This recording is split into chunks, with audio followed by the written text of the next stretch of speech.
it's Courtney with Courtney Abroad checking in with my month 5 review and ramble video, June 2019. And this month was actually pretty cool. I got to go to a in-service training, which is IST, and a super regionals training, which were back-to-back trainings held in Dodoma, which is my banking town anyways. So it was about 2 hours from my village, and we stayed there for about a week. I was able to bring my counterpart, which is my friend from the village, and we took 3 tracks. You could choose either health or agriculture tracks, but we did water, nutrition, and crops. So those were our 3 things that we learned about, and then we were able to take that material back to our village. We're also really fortunate to have Sujeco and Echo come out, which are their health and agriculture companies here in Tanzania, and they were able to offer us a lot of advice and education as to projects that we can implement in our village. For the water, we were learning mostly about like harvesting water, especially because living in Dodoma, being a very, very dry region in Tanzania, we experience a lot of water scarcity. So we were looking at water harvesting projects and ways that people can irrigate their crops so they can have food and water year-round. For our village, we do have a couple of dams on the outskirts of our village, but in the demonstration we learned in training, we can maybe line them with some plastic liners or do something else to kind of make them more effective. So my counterpart and I were discussing ways that maybe we could go about helping our village in that aspect. For crops, we have a couple mamas groups here in the village who have started working with an NGO called SAT, which is Sustainable Agriculture for Tanzania. So they actually have a seed garden that is just starting to come up now. They're essentially planting that garden and then harvesting those crops just for seeds to build, to expand their gardens within their mamas group. But it's been really dry, so it's kind of looking iffy. So we wanted to help them irrigate that, maybe with some drip irrigation that we learned at training too. So it was cool, very energizing to find new ways to help them. One thing that we were looking at in the crop section, though, was drought-resistant crops. And I actually learned a lot about crops that people are using now in Tanzania and are eating, and I've eaten also, but like maybe we shouldn't be. Here, there's a crop called cassava, and in Swahili it's called kisamvu. And most people will eat the tubers. It's like the part that kind of looks like a potato. And that's actually really good. It's very high in starch, but people will boil them or fry them and usually have them for breakfast or chai. But the leaves of this cassava plant are usually you cook them down and you kind of like cook them as like a saute, I don't know, like leafy green thing. But they are chock full of cyanide.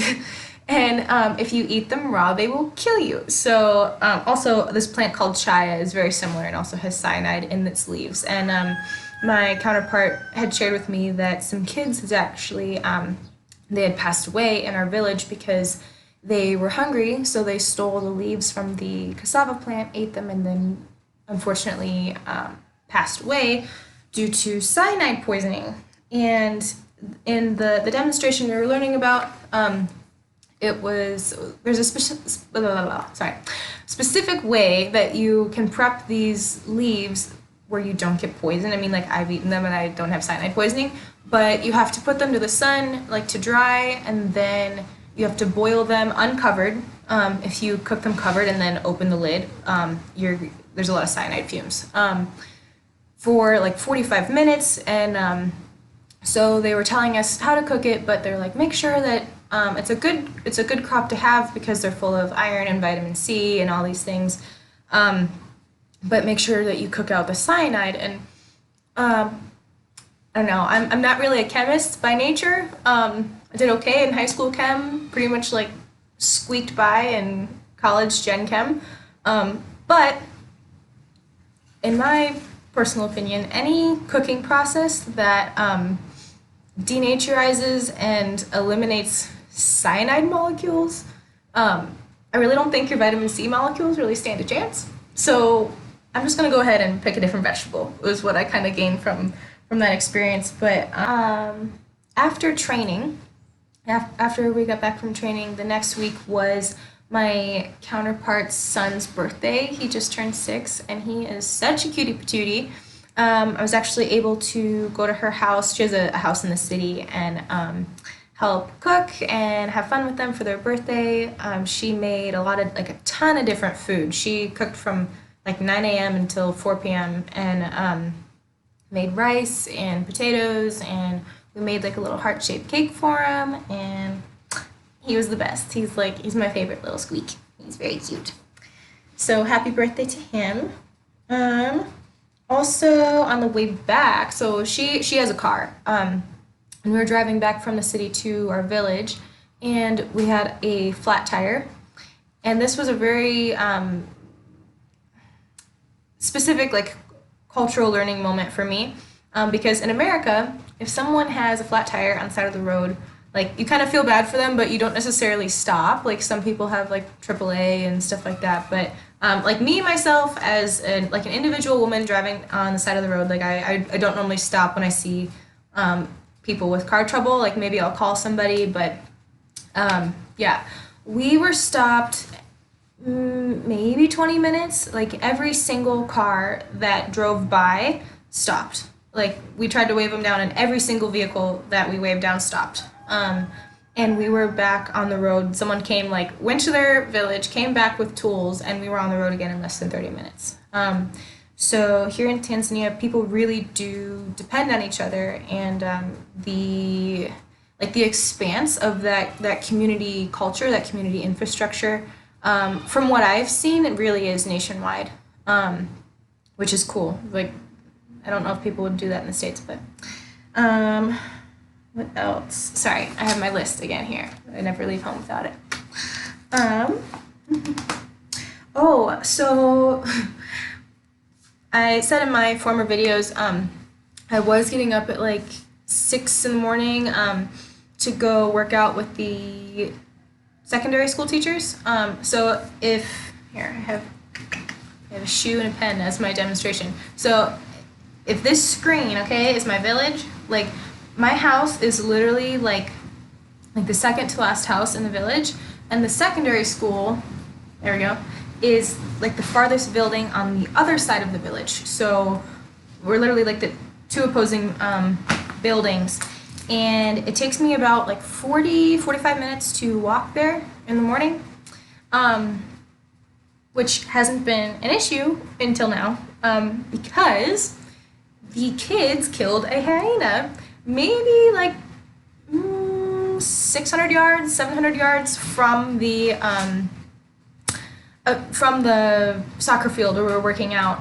And I knew there was hyenas in the mountains, and people had told me oh, don't worry, they don't come down into the village, they only live in the mountains, they're afraid of people, da da da da. I'm okay, but did you tell this to the hyena? Because I don't think they give a crap about your rules. And people were oh, we haven't seen one, and I really wasn't worried about it until I saw this thing, because I watched Animal Planet. I know what those things can do, but I didn't really see the mass of it until I saw the body. And some kids had killed it with rocks, actually, so I don't know if I should be more afraid of the hyena or the children. It was older boys, out of school youth, but yeah, they smashed this thing with rocks, and then they cut off its head and 3 of its legs. So savage. I don't know. I don't know what they did with the pieces, but this thing, even without its head and its legs and everything, was still the size of maybe a small horse or a pony, laying down. And I was wow, this is a massive animal. And I told my friends, I'm look, I would love to keep working out with you, but I really don't feel safe walking by myself in the pitch black darkness at 6 o'clock in the morning all the way to the soccer field, because from where I was standing at where the head would have been on this hyena, and you make like a beeline straight up, and I'm looking at the goalposts of where I would put my keys and my water bottle to work out, and I was like, and my friend was like, "Don't be afraid, like you're fine, like the hyenas don't like people, whatever, da da da da." And I was like, "Buddy, not for all the tea in China. Like I am sorry, like no." On so many levels, no. He offered to come pick me up at my house and escort me back to, like, so we could work out together. I'm like, then that's like an hour and a half walking for him. I said, and then the hyena's just gonna have an appetizer and an entree. That's all that's gonna happen there. So I do want to reschedule though and see if I can maybe work out with them in the evenings, because they're awesome training partners and I do like working out with them. But the hyena, I don't want to say it freaked me out, because I don't get freaked out about stuff. I would say I was appropriately concerned. So the exact amount of level of concern that I should have for seeing a hyena. But yeah, that's my spiel on that. Let's see. Oh, so June, July, and August, we're kind of like on opposing, like seasonal, whatever, like seasonal timing of the U.S. So it's kind of our winter here. It's dry. It's really just dry, cold at night, and very windy. But because of the lower temperatures at night, the people in my village, in this tribe, this is like their kind of season for circumcision. So my neighbor actually circumcised her son. He was 5 years old, and a lot of them are doing it, and they do it like between the age of like maybe 2 to 5, like 2 to 7, and they have like a big celebration for it. It's like 24 hours essentially. So they set up speakers. They took some from the church and put them outside, and then people came and just blared music and danced literally from 7 p.m. For like a full 24 hours until the next day. Which it's been interesting. It's been a little bit of a shock for me. I actually did not attend the actual circumcision one, because, especially for my neighbor, because he's my little buddy, and I really don't think he would have wanted me there anyway. And I didn't really feel like being out of my house like that late with that many like people consuming alcohol and stuff like that. So I did go the next day, where they were still outside playing and stuff, but I went over and greeted them after the birds, and he looked okay. I mean, it's been like 3 weeks or something, and I guess he's healed pretty well. But it's been like every like 2-3 days, like you'll hear like kind of like parties happening in the village, and that's usually what's going on. And the reason why they do it at this time of year is because, I guess, just like vascularly, the kids will heal faster with it being so cold. So, which I can understand that, like even like on the farm and stuff, like gelding horses, they seem to heal faster when it was cooler outside. Let's see, what else? Looking at my list. Ooh, so backtracking a little bit. During the IST, I was able to actually got my name put on the schedule. And I got to teach some jiu-jitsu self-defense to some of my fellow PCVs, which was amazing, so much fun. And we also found a gym in Dodoma. It's at a hotel, but who cares, that had a heavy bag and some really cool gym equipment. So we got to sneak in some cool workouts there. And I'm going to actually duck down. Oh, there it is. That's my heavy bag that has yet to be put up. I have the chains and everything for it.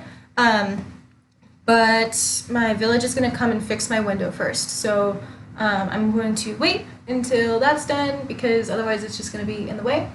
But the bag's done. It's complete. I have no idea how much it weighs. It's just heavy. So I'm hoping that it will hold. But I'm so excited to get to use it. But I was very happy to see the heavy bag at the hotel. It made my whole weekend, obviously. Let's see, what else for you guys? Oh, okay, so last point here, and then I will get out of your hair. We attended the board meeting for the secondary school, And we're talking about like what kind of stuff they needed. So I have a couple ideas for projects for them, but the one that is at the forefront is a environmental club. So when I was in middle school and high school in the States, I was part of this science club called Environmental Explorers, led by Lisa Berry-Keppen. By the way, she's awesome. She has agreed to kind of like co-teach this group with me. So I'm going to lead a science group at the secondary school, teaching about like clear cutting, which is a huge issue for our village. They cut down all the trees, which is why it's so windy, and people are cooking over firewood, which leads to a lot of respiratory infections. So I wanted to work with the kids about clear cutting the trees, also water harvesting, and the nutritional content of the crops that we're growing here. So hopefully by working with the younger generation, they will establish a behavior change as they grow, or they can even talk to their parents about it. But I've seen a lot of people can just kind of get stuck in their ways, so I feel like the kids, they seem to respond better. Like, I'm a little bit older than them, but not by much, so they still think I'm cool, which works in my favor. So I think I'm gonna start with them next Thursday is our first meeting, and then we'll be meeting like every other Thursday after that. But BK forwarded me her Google Drive for Environmental Explorers, EE. So I am so excited to get to work with these kids and her. I'm also using this opportunity to connect the kids in Tanzania with the kids in the US.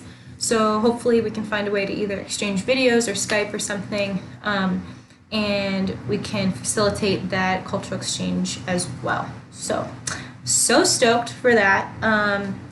And then that's about it. That's all I got for you. But thanks for checking in, staying tuned, and putting up with my crazy thought process. But if you have any ideas, thoughts, comments, concerns, please feel free to message me.